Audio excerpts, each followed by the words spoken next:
but also because Gaza is a crime scene. It's been theater to war crimes, crimes against humanity, a genocide, and this is where mass graves have to be identified, discovered, dignified burial is to be given. There are the civil records of the Palestinians that need to be found as much as possible. The situation that has been presented is despicable. The fact of not being able, as a special rapporteur, to visit the occupied Palestinian territory does not prevent me from accessing information because of direct channels to various people and organizations in the region. And there is still a level of documentation that of the ongoing violations by Palestinians themselves and Palestinian and Israeli human rights organizations that allow us to almost touch by hand the difficulties that the Palestinians are enduring in the West Bank. It is incredible that despite the many alerts and red flags and advancement of the annexation plan, which is tantamount to an aggression under international law, no one challenges what Israel is doing in the West Bank, which is an ethnic cleansing at a different speed than what is happening in the Gaza Strip. I do believe that it's about time that we realize that the Palestinians are on a very sensitive point of a trajectory that has been decided long time ago for them. 20, 30 years ago, Benjamin Netanyahu was already expressing himself as fully against the creation of a Palestinian state, and he has been able, with him accomplices, to advance and to prepare the plan that allows for the final stage of the destruction of the Palestinian people. And this is what's going to happen to the Palestinians under Israeli rule is clear. Look at what's happening in Gaza, where the full destruction of the Gaza Strip has now led to the devastation of the survivors, on top of the estimated 200,000 between killed or estimated killed and those who have been seriously injured and will carry long life scars, for physical scars, for what they have endured. As we speak, winter has come, and 1.9 million Palestinians have been made homeless. Those who remain do not have a safe and dignified home where to seek repair, let alone access to water, access to that dignified existence. Every day now we see the survivors, those who are not bombed by Israel, trying to empty their tents of the water that has come in, either by the sea, because this is the place that Palestinians have been left to live, an area which is quite unsafe, and where can they only camp in between the sea and the full destruction of the various areas, Derbala, Khan Yunis, or Gaza City, El Mawasi. The ceasefire is just an empty word, because in a little over than a month since the ceasefire, Israel has killed nearly 300 people. 100 in one day only, 1 week ago. 50 children killed in one day during the so-called ceasefire. And I do not expect the last resolution passed by the Security Council to improve the situation. And as I was commenting on during my visit in Brussels, I'm really at a loss for words, because like many international law experts agree, and not many in the United Nations have the courage to say, this Security Council resolution runs against international law as established by the UN Charter, the principle of equality of member states, and the principle of self-defense, the right of self-determination that predates the UN Charter for the Palestinian people, and it has been violated through and through. And it is agreed that there is international consensus that has dominated for the past 35 years that the Palestinians must have their own state as the realization of self-determination as a people, and Israel is destroying it bit by bit, and now with the support of the Security Council, which puts a security first, a capitalist-driven security first, in fact, model above the rights of the Palestinian people.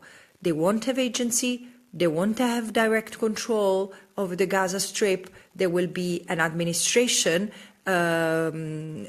controlled directly by the US administration, and therefore nothing is getting out of the hands of the unlawful occupier, which is Israel. And what is shocking, there are two elements which are utterly shocking. The first is that the reconstruction plan not only is wrong as it's planned, because it's planned without the Palestinians, and while the bombing and the shooting and the starving are still ongoing, but also because Gaza is a crime scene. It's been theater to war crimes, crimes against humanity, a genocide, and this is where mass graves have to be identified, discovered, dignified burial is to be given. There are the civil records of the Palestinians that need to be found as much as possible. It's not up to a foreign administration whose members have been committing or have been accomplices in international crimes to determine the reconstruction of the Gaza Strip. So yes, Gaza is to be rebuilt, but when and how Palestinians decide, and the only thing that the United States and Israel have to do first in line is to make sure that they fill the envelope for the reconstruction without decision-making attached to it. And this is the second part that is really shocking of this resolution beyond this content. It's the support it has enjoyed by member states. But again, here we are. This is what multilateralism has turned into, despite the noble efforts of a number of member states, mostly from the global south. The rest have been bending backward and forward to comply with the diktat of the United States, including European countries and European Union.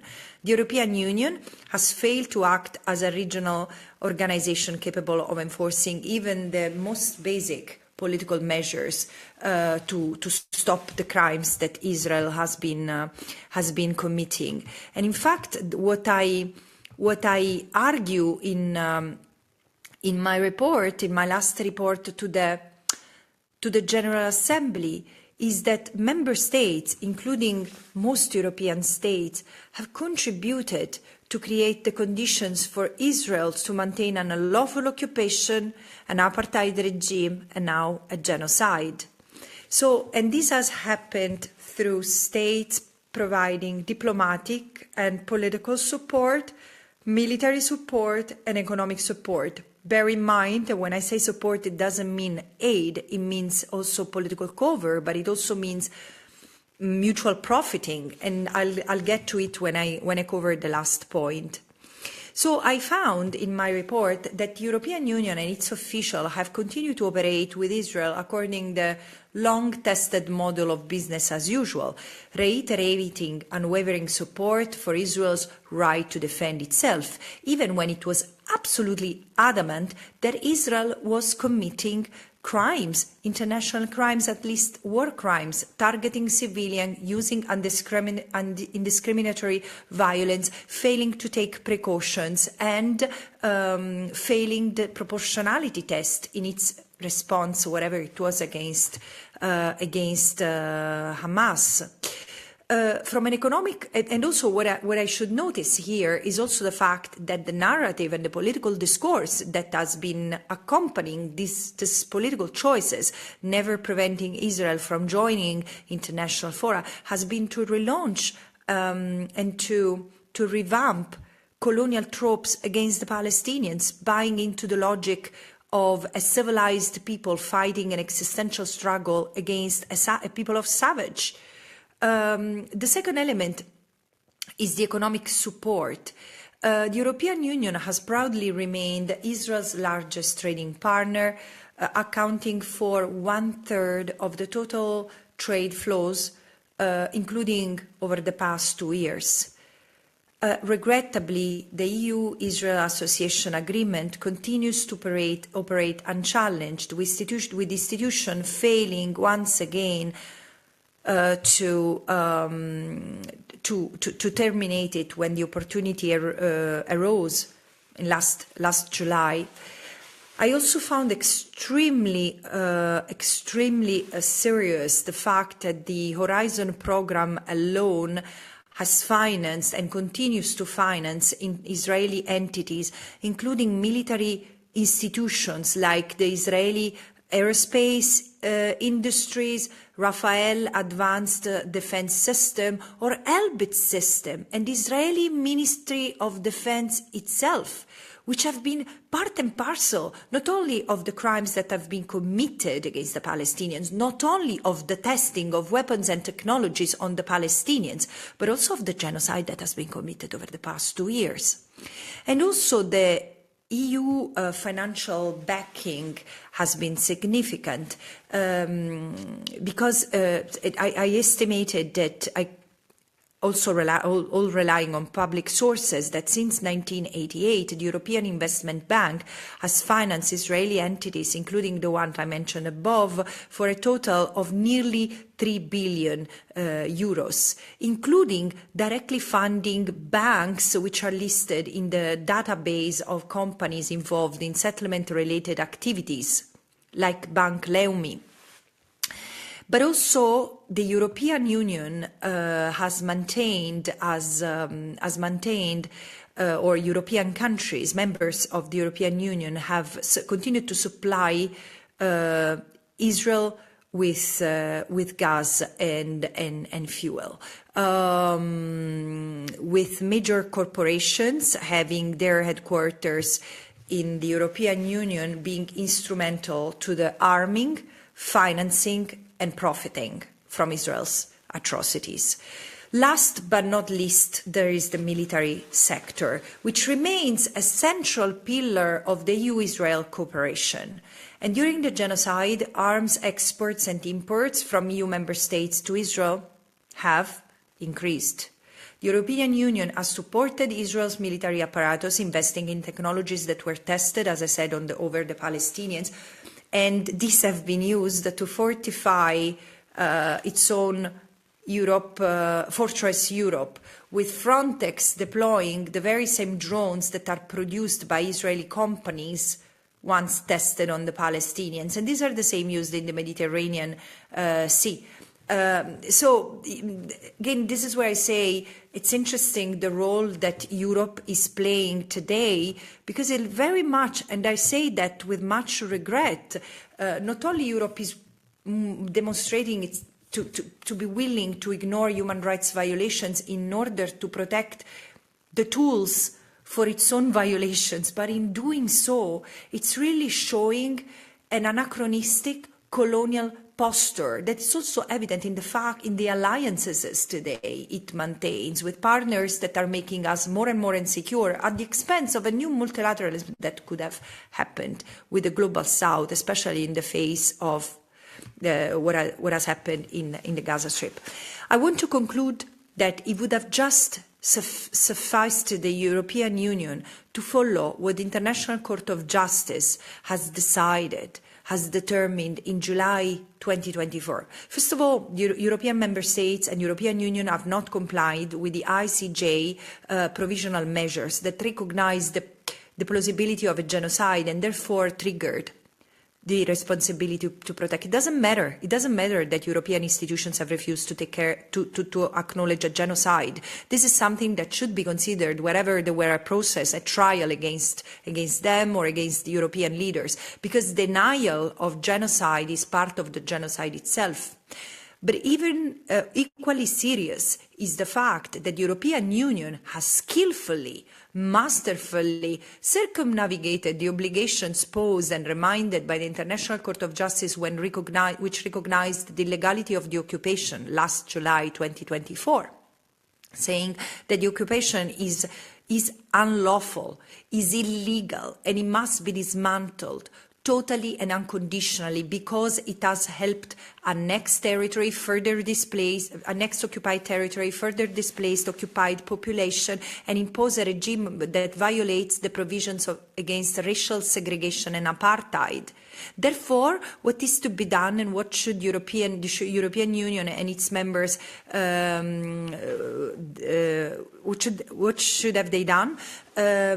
Simply make sure that Israel withdraws the troops, dismantle the colonies, and stop exploiting Palestinian resources. And instead, Israel keeps on building colonies after colonies as we speak. Not only that, keeps on aggressing through its soldiers and settlers Palestinians as we speak.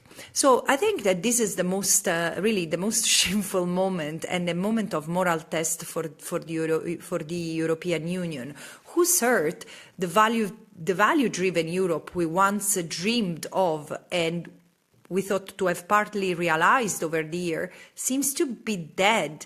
It's still, and again, I do still believe that part of that heart, the dreaming heart of that Europe, is still beating despite or beneath the pain, and it's real. It's visible in the effort of its citizens across the continent, despite the fierce repression that has been unleashed against them. Take the example of Germany, of Italy, or France and other European countries.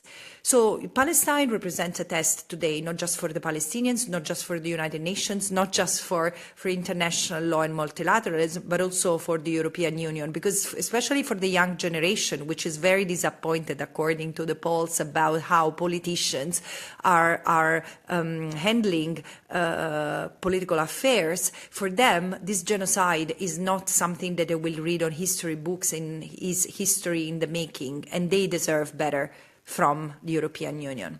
Thank you so much.